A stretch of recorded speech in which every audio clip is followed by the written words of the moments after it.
Good morning, afternoon, evening.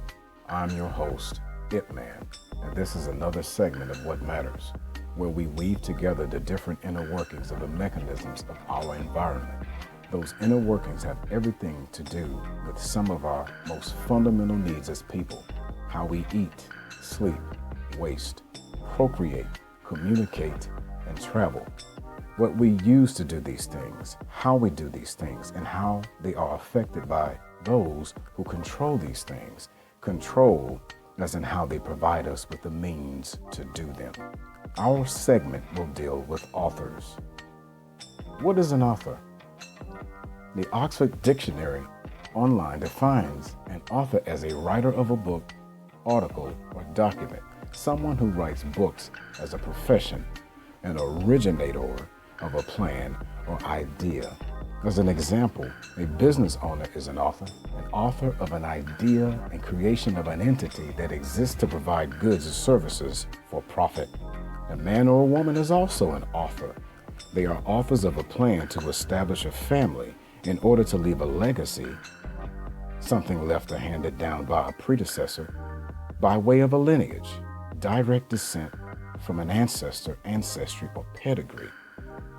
There are many forms of writing: books, magazines, articles, periodicals, journals, theses, school assignments, letters, notes, etc.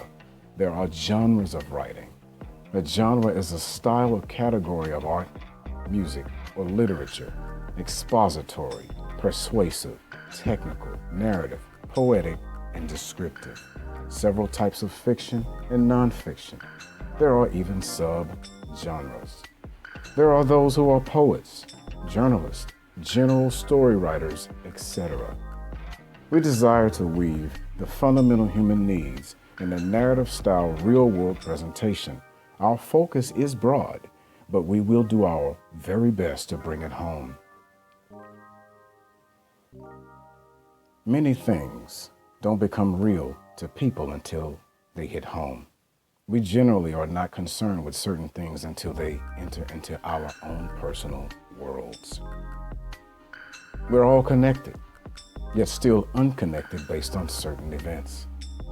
When we enter into someone's world, or they enter into ours, our worlds overlap. Ever sat down and wondered why certain things began to take place in your life all of a sudden? At least as it appears. Take a brief break and think about the people who are in your life. Think about how long they've been in your life. Then think about the duration of the very thing that is going on, whether it is positive or negative. Seriously contemplate it. With the general world moving so fast, we often don't take time to take inventory of our own lives. We seem to be on autopilot often. We get up, get ready for work, go to work, have lunch, get off work, drive to get our children, go home, have dinner, get ready for bed, go to bed, and the next day we do it all over again. It's called the mundanity of life. Mundane, being of this earthly world rather than a heavenly or spiritual one. Characterized by the practical, transitory, and ordinary, commonplace, the mundane concerns of day-to-day life. The practical part of life is not to be sacrificed for the spiritual part, any more than the other way around. There must be a striving for balance as much as possible. Too much of anything can become detrimental. It is up to the individual to decide how they will go about these things. This is our model for providing information. Since an author is a writer can craft words for explanation and demonstration that can assist one in their thinking on a matter. This can provide clarity and other ways of seeing things.